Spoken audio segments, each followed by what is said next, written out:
కథాపరిచయం. అత్యద్భుతమైన భక్తిరసాన్ని సంపూర్ణంగా ఆవిష్కరించే సినిమా కన్నప్ప. భక్తికి త్యాగానికి పరమార్థం చెప్పిన కథ ఇది. ఈ కథతో ఇంతవరకు 5 సినిమాలు వచ్చాయి.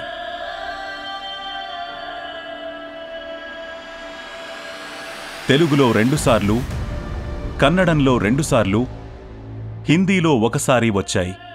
మానవత్వానికి దైవత్వానికి మధ్య ఉన్న అనుబంధాన్ని ఎంతో లోతుగా అన్వేషించి అనుభవించి ఈ లోకానికి తెలియజేసిన మహాభక్తుడు కన్నప్ప.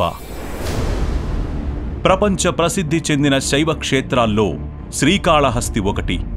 శ్రీకాళహస్తి వాయులింగేశ్వరుడికి భక్తితో సమర్పించుకుంటున్న కానుక ఇది. అత్యంత పురాతనమైన ఓ అడవిలో ఓ అద్భుతమైన కథ శ్రీకారం చుట్టుకుంది. పుట్టుకతోనే కొత్తగా గూడుని అల్లగలిగే నైపుణ్యం, అత్యద్భుతమైన ప్రేమ, వాటిని మించిన భక్తిగల ఓ సాలీడు. గుడిలోని పవిత్ర శివలింగం చుట్టూ ఓ గూడు కట్టింది ఆ సాలీడు. శివుడు అంతా గమనించాడు. సాలీడుని మెచ్చిన దాని భక్తిని పరీక్షించదలుచుకున్నాడు. మంటలను సృష్టించాడు. ఏమాత్రం భయం లేని ఆ సాలీడు పరమభక్తితో ఆ మంటల్లో దూకి ప్రాణత్యాగం చేసింది. శివుడు కదిలిపోయి తన హృదయంలో ఆ సాలీడుకి ప్రత్యేక స్థానమిచ్చాడు. దాని త్యాగానికి గుర్తుగా కాళహస్తి ముందు శ్రీ చేర్చాడు. పరమేశ్వరుడి లీలలో భాగంగా ఈ పవిత్ర గాథ కొనసాగింది.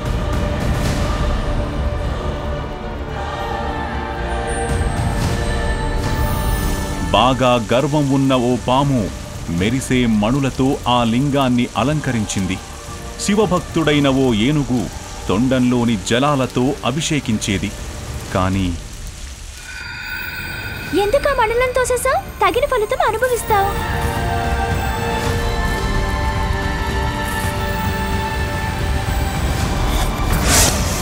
ఏనుగు తొండంలోకి ఆ పాము దూరింది. ఆ తీవ్రమైన బాధ తప్పించుకునే ప్రయత్నంలో అదుపు తప్పి ఏనుగు తన తలని ఓ చెట్టుకు కొట్టుకుంది. ఆ కొట్లాటలో పాము, ఏనుగు రెండూ చనిపోయాయి.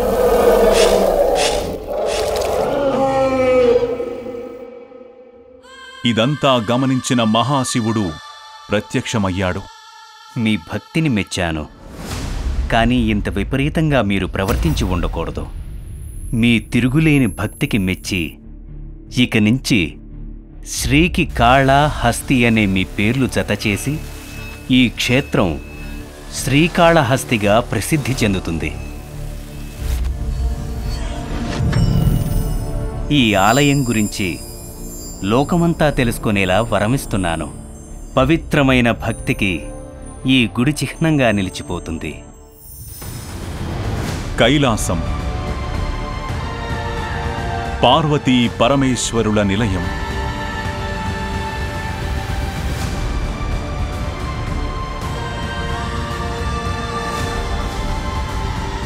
ఈషా, ఎక్కడున్నారు? ఇక్కడున్నారా? మీరు తీవ్రమైన ధ్యానంలో మునిగిపోయున్నారు. ఎవరి గురించి ఆలోచిస్తున్నారో తెలుసుకోవాలనుంది. ఈ విశ్వమంతటినీ కాపాడాల్సిన బాధ్యత మీదే.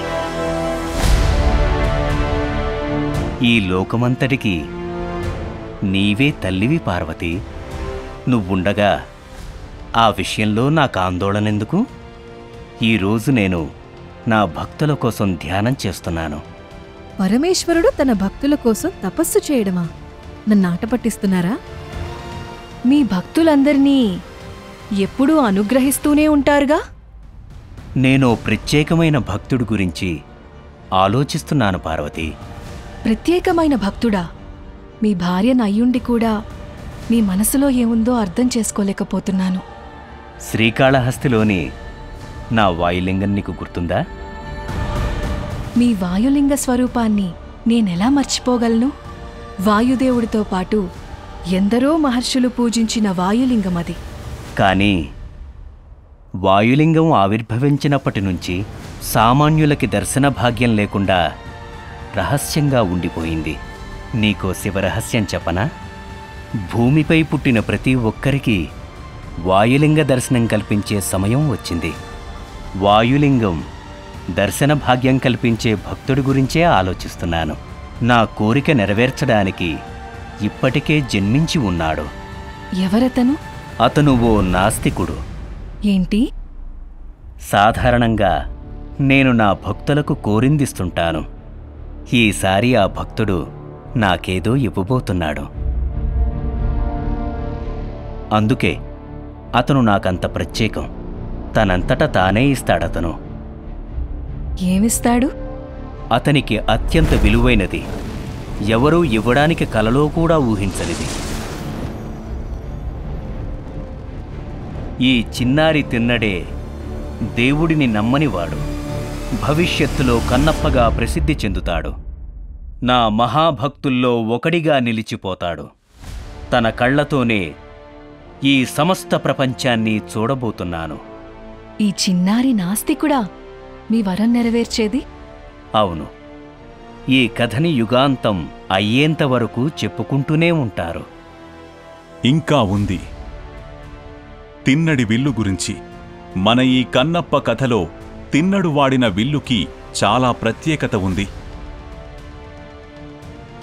తిన్నడి తండ్రి నాథనాథుడు ప్రత్యేక నైపుణ్యంతో తయారు చేసింది. ఇది సాధారణమైన విల్లు కాదు, ఓ అద్భుతం.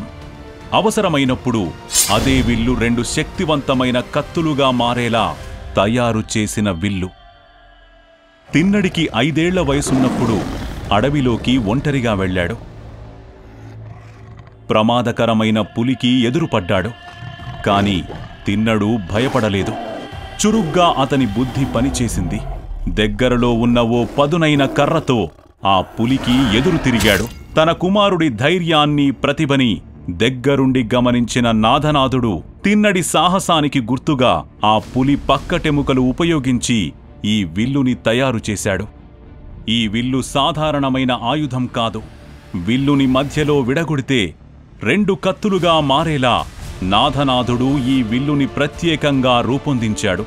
ఆనాటి నుంచి తన కోయగూడాన్ని, అడవిని ఈ విల్లుతో కాపాడుకుంటూ వచ్చాడు తిన్నడు.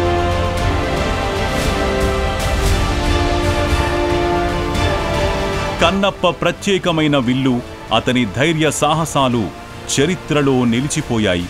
ఈ కథని విన్నవాళ్లందరూ ఆశ్చర్యపోతూ ఉంటారు.